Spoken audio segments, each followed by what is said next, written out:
Qiraah ala fiqhil jihad. Ya. Fasal kedua, jihad menentang kezaliman dan kefasadan dalam negeri, iaitu dalam negeri umat Islam didahulukan mengatasi jihad menentang kekufuran di luar negeri. Ya. Jihadul zulm wal fasad fi dakhil muqaddam ala al-jihad ala jihadil kufr fil kharij. Berkata pengarang, kita telah pun membicarakan dua bahagian pertama dalam buku ini, mukadimah dan juga fasal yang pertama daripada kitab Fiqhul Jihad yang dikarang oleh Syekh Dr. Yusuf Al-Qaradawi. Dalam bahagian pendahuluan sebelum ini, kita menarik perhatian pembaca kepada kepentingan buku ini dan penulisnya. Kita jelaskan berkaitan dengan pendekatan Syekh Al-Qaradawi dalam membahaskan topik jihad dan menyenaraikan pihak-pihak yang mana dapat mengambil manfaat daripada pembahasan kitab tersebut. Baik, dalam fasal yang pertama pula kita membincangkan tentang hukum berkaitan dengan dua bentuk jihad, iaitu jihad ad-difa', iaitu jihad mempertahankan negara umat Islam, dan jihad hujum, jihad ataupun jihad talab, jihad menyerang negara orang kafir. Juga kita menyentuh tentang peranan golongan wanita dalam pelaksanaan jihad. Baik, pada fasal yang kedua ini kita akan membincangkan tentang isu yang penting berkaitan jihad menentang kezaliman dan kefasadan, iaitu kerosakan dalam negeri umat Islam. Adakah jihad seperti ini lebih utama mengatasi jihad menentang kekufuran dan permusuhan di luar negara umat Islam? Ya. Baik, dalam fasal ini Syekh Al-Qaradawi dia bahagikan kepada beberapa pembahasan, ya, iaitu pertama antara jihad dan peperangan, yang kedua peringkat jihad melawan hawa nafsu, ketiga peringkat jihad menentang syaitan, keempat jihad menentang kezaliman dan kemungkaran dalam negeri, kelima pendirian manusia tentang jihad menentang pemimpin dalam negeri, keenam pemimpin dan ketua negara yang zalim, keenam peringkat jihad dengan lidah dan ucapan, iaitu jihad dengan cara berdakwah, mengajak orang kepada Islam, ya, dengan menggunakan pelbagai media sebaran. Ketujuh, peringkat jihad dakwah kepada kelompok awam dan jihad ketenteraan. Perkembangan jihad daripada menyampaikan jihad secara ucapan lidah sampai pergi kepada peringkat peperangan, iaitu dengan secara bersenjata. Ada peringkat-peringkatnya. Baik, dalam ruangan ini kita hanya akan membentangkan secara ringkas peringkat-peringkat jihad yang dinyatakan oleh Syekh Al-Qaradawi dengan menumpukan 7 tajuk, dan kita lihat berapa tajuk yang kita boleh ambil, ya, dalam kuliah Zuhur ni, dan kita sambung kuliah akan datang. Baik, pada bahagian yang pertama Syekh Al-Qaradawi menekankan hakikat jihad sebagaimana yang beliau sebutkan, bahawa jihad itu maknanya lebih umum daripada makna qital. Jihad membawa maksud yang lebih umum dan menyeluruh daripada makna pertempuran atau peperangan. Bila kita sebut jihad, ya, biasanya kita akan memahami jihad itu dengan makna peperangan, qital, ya, maknanya secara bersenjata. Tetapi jihad adalah satu perkataan yang lebih umum. Jahada yujahidu jihadan fahuwa mujahidun, ia maksud bazalut taqah li'ala'i kalimatillahi hiyal ulia, Perkataan jihad itu sendiri bermaksud bersungguh-sungguh, ya, ataupun bertungkus lumus dengan segala daya upaya untuk memastikan atau menjadikan kalimah Allah itu tinggi, meninggikan agama Allah. Itu makna jihad, ya, berbanding dengan hanya makna qital, peperangan. Dan kita fahami bahawa dalam konteks ini berdakwah itu juga jihad, bersungguh-sungguh menyampaikan agama Allah, bersungguh-sungguh mengajak manusia kembali kepada agama Allah, berusaha mendidik masyarakat, jihad, menghapuskan kemungkaran, jihad, ya, memberikan nasihat, ya. Semua usaha-usaha yang kita buat, sama ada dengan percakapan kita, tenaga kita, wang ringgit kita yang kita habiskan demi memastikan kalimah Allah Ta'ala menjadi tinggi, semua itu jihad. Daripada serendah-rendah perkara sampailah pergi kepada peringkat memikul senjata. Dan ini ada keadaan-keadaan yang mana jihad dituntut dengan cara lisan. Ada peringkat jihad pergi kepada peringkat mengorbankan harta benda, kemudian sampailah pada peringkat memikul senjata. Sebahagiannya saya dah sebut dalam kuliah-kuliah yang lepas, di awal kan, kuliah kita ni. Tapi kita lihat apa yang dibahaskan dalam kitab ni. Baik. Okey. Baik, Syekh Al-Qaradawi menguatkan hakikat ini dengan memetik ayat-ayat Al-Quran yang diturunkan di Mekah sebelum daripada hijrah, pada ketika jihad peperangan belum diperintahkan. Ada ayat-ayat Al-Quran yang turun di Mekah, dan semua kita tahu bahawa jihad disyariatkan pada tahun kedua hijrah, semasa Rasulullah SAW berada di Mekah, berada di Madinah. Jadi ayat-ayat yang turun di Mekah berbicara soal iman, berbicara soal berkaitan dengan hari kiamat, syurga, neraka. Ayat-ayat berkaitan hukum turun, kebanyakannya turun di Madinah, kecuali solat turun di Mekah. Yang lain puasa, zakat, jihad peperangan, haji, ini semua ayat-ayat berkaitan pengharaman arak, judi, ayat berkaitan aurat perempuan, ini turun semua di Madinah. Termasuk ayat yang memerintahkan orang-orang Islam berperang di Madinah. Tetapi ada ayat yang turun di Mekah sebelum daripada hijrah, Allah Ta'ala menggunakan perkataan jihad. Ini hujah Syekh Al-Qaradawi mengatakan bahawa jihad bukan makna peperangan semata-mata, ya. Ini Syekh Al-Qaradawi mengatakan bahawa salah satu dalil bahawa jihad adalah berbeza daripada makna peperangan adalah jihad disebut, perkataan jihad itu disebut dalam Al-Quran yang diturunkan di Mekah sebelum disyariatkan berperang di Madinah. Salah satu daripada ayat-ayat yang menyebut berkaitan dengan jihad di Mekah adalah ayat dalam surah An-Nahl ayat 110. A'udzubillahi minasyaitonirrajim. Thumma inna rabbaka lilladzina hajaru min ba'di ma futinu thumma jahadu wa sabaru inna rabbaka min ba'diha laghafurur rahim. Tengok Allah Ta'ala sebut, dan sesungguhnya Tuhan kamu, iaitu Allah Subhanahu wa Ta'ala, adalah pelindung bagi orang-orang yang berhijrah.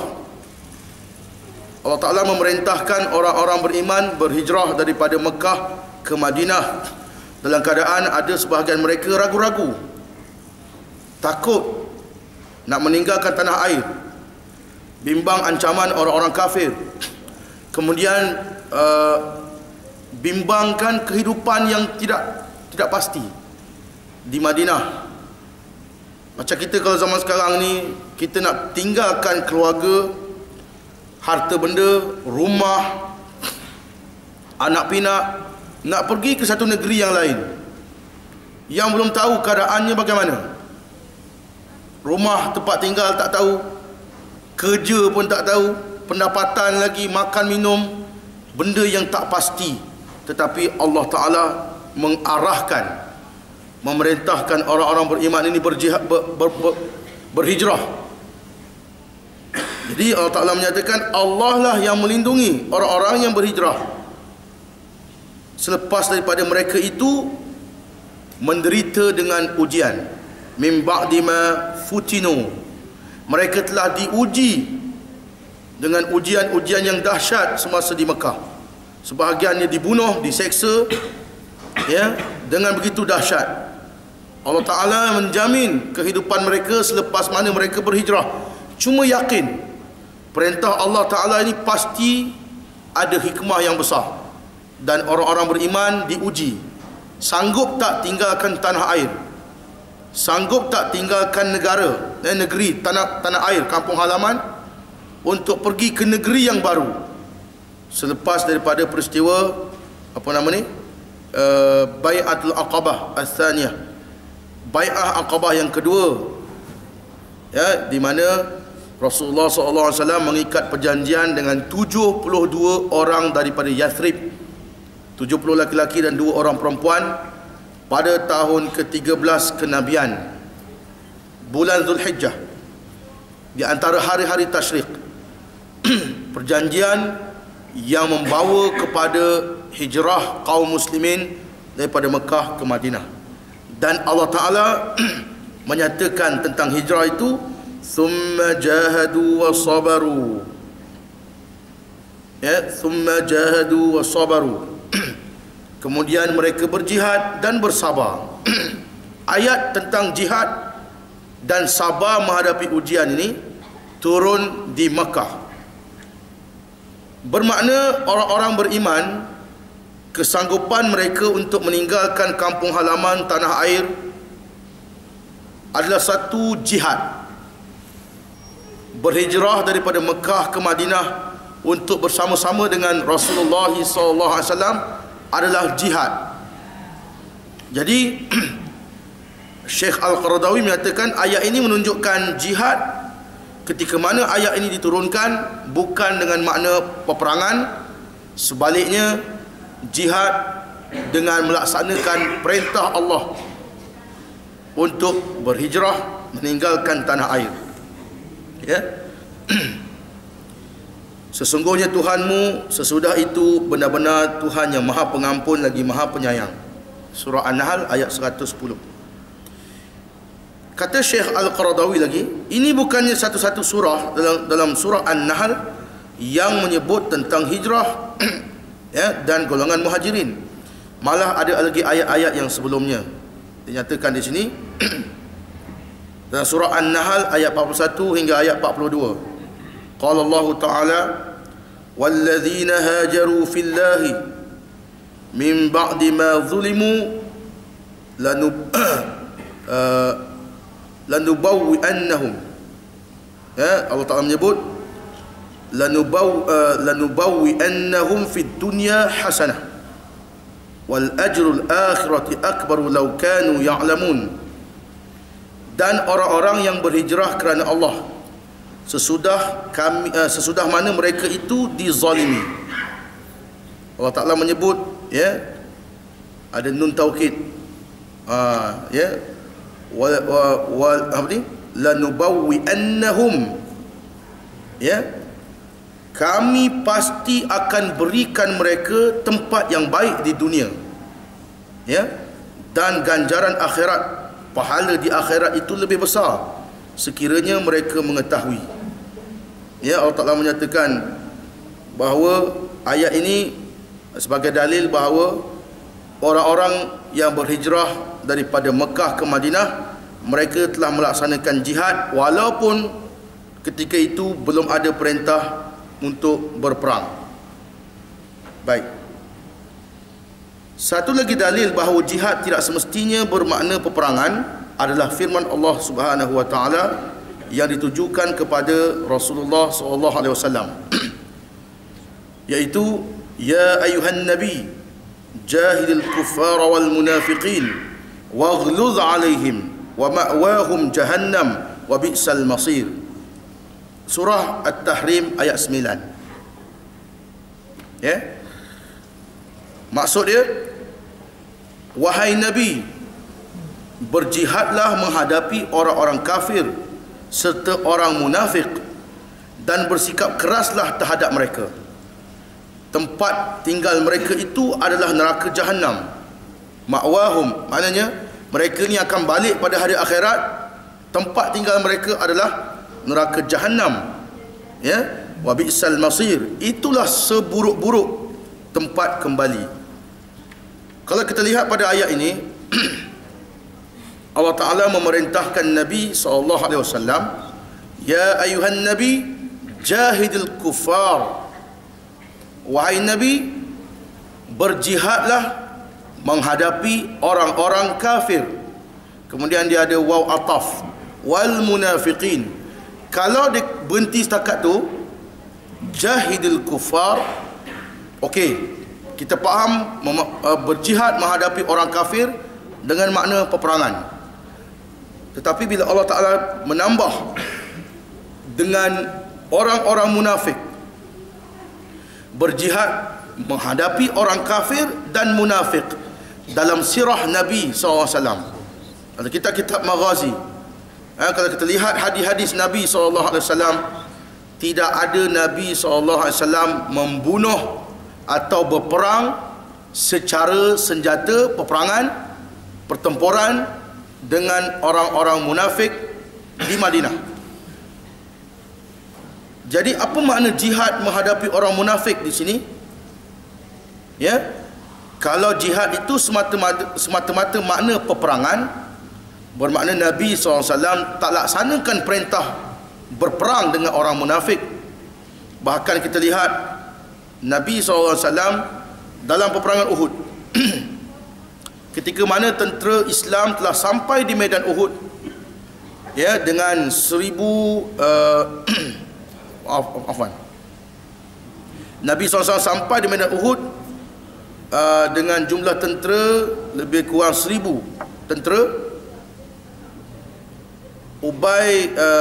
Abdullah bin Ubay bin Salul, ketua golongan munafik, dia nampak tentera, dia bersama dengan tentera Islam, dia keluar dengan Nabi SAW daripada Madinah dan nampak tentera Mekah, tentera musyrikin, dia pasti dah akan berlaku peperangan. Dia ikut sebenarnya untuk apa? Dia ikut tentera Islam nak pastikan biar tentera Muhammad ini bertemu dengan tentera Abu Sufyan. Dah confirm dah jumpa. Okey, sekarang ni masa untuk lari. Dan dia lari bersama dengan lebih kurang 300 lebih tentera-tentera Islam yang semua itu munafik. Lari. Sehingga mana para ulama dalam kitab-kitab sirah menyatakan tentera-tentera Islam yang tinggal berbaki tak sampai 700 orang. Terpaksa berdepan dengan tentera-tentera daripada musyrikin Quraisy yang berjumlah lebih kurang 3,000 orang. Sehingga mana pengkhianatan Abdullah bin Ubay bin Salul menyebabkan sebahagian orang beriman jadi lemah semangat untuk berperang. Adakah lepas peperangan Uhud, Nabi SAW, dan kita tahu dalam peperangan Uhud kalah 70 orang syuhada, termasuk Sayyidina Hamzah bin Abdul Muttalib, ya, radhiyallahu an, bapa saudara Nabi SAW. Bila Nabi balik semula ke Madinah, ada tak Nabi cari Abdullah bin Ubay? Kenapa kau lari daripada perang itu? Sekarang mari kita lawan. Tak ada. Nabi SAW tidak memerangi Abdullah bin Ubay dan 300 tentera yang berpaling tadah. Nabi tidak berperang dengan mereka ataupun menjatuhkan hukuman kepada mereka, kerana bimbang orang akan mengatakan Muhammad membunuh sahabat-sahabat dia sendiri. Sebab apa tuan-tuan? Orang munafik ini dianggap sebagai orang Islam. Orang Islam yang beriman, mereka itu dikira sebagai para sahabat. Nah, para sahabat kepada Rasulullah sallallahu alaihi wasallam. Jadi munafik ni dia menzahirkan Islam sedangkan hati dia kufur. Kalau Nabi SAW menjatuhkan hukuman bunuh secara terbuka kepada kumpulan munafik ini, nanti orang-orang Arab, kabilah-kabilah Arab yang lain akan kata, Muhammad dia bunuh sahabat sendiri. Agama apa macam ni? Dia nak suruh kita masuk Islam. Sahabat-sahabat dia yang dah masuk Islam di Madinah pun dia bunuh. Tengok, ini antara sebab Nabi SAW tidak membunuh atau tidak memerangi golongan munafik di Madinah. Walaupun pengkhianatannya lepas satu peperangan Bani Nadir, dia sanggup pergi khianat dengan Bani Nadir, menjanjikan kami ada 2,000 orang. Kalau Muhammad serang kampung kamu, kami ada 2,000 orang daripada Bani Ghatafan akan tolong. Sampai macam itu pengkhianatan kepada Nabi SAW, Nabi tak perang mereka. Dalam peperangan Ahzab, mereka berpakat dengan Yahudi, berpakat dengan Quraisy, mengepung Madinah. Pun Nabi SAW tidak memerangi mereka secara senjata. Bahkan Nabi SAW menziarahi Abdullah bin Ubay ni saat kematian dia. Abdullah bin Ubay ni memang pandai berlakon, memang pandai berlakon. Masa dia nak mati tu, Nabi SAW menziarahi dia di rumah. Sebab apa? Sebab anak dia masuk Islam. Anak dia tidak munafik. Anak dia ni masuk Islam. Jadi Nabi SAW nak jaga perasaan anak dia, Nabi ziarah Abdullah bin Ubay.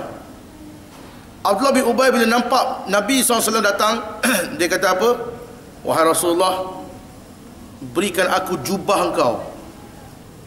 Berikan aku jubah engkau untuk jadi kafan aku, kain kafan aku. Nak ceritanya aku sayang kau, wahai Rasulullah. Punya pandai dia berlakon. Aku nak jubah, jangan jubah yang dah basuh, jubah yang kena dengan kulit kau, ada kesan kau. Aku nak bertabaruk, nak ambil berkat, supaya membalut tubuh aku bila aku masuk dalam kubur. Dan Nabi SAW buat apa? Nabi SAW pulang ke rumah, membuka jubah yang Nabi pakai. Nabi ganti pakai pakaian yang lain. Jubah itu dilipat, diberi kepada anak Abdullah bin Ubay, dan kain itu memang digunakan oleh Abdullah bin Ubay bin Salul, ketua munafik, sebagai kain kafannya. Tengok tuan-tuan, orang munafik dapat kain kafan, kain yang kena kulit Nabi SAW, dia nak jadikan sebagai syafa'ah. Tapi ada tak nilai?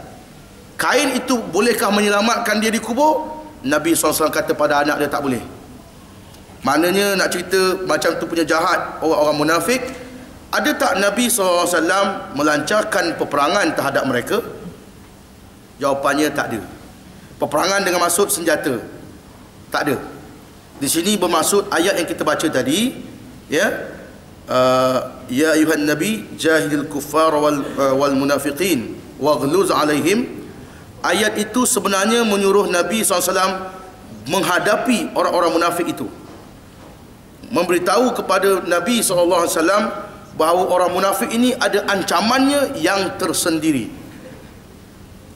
Orang kafir ada ancamannya yang tersendiri, orang munafik ada ancamannya yang tersendiri. Waghluz alaihim, bersikap keraslah terhadap mereka. Dan tempat mereka itu adalah neraka Jahannam, itulah seburuk-buruk tempat kembali. Baik.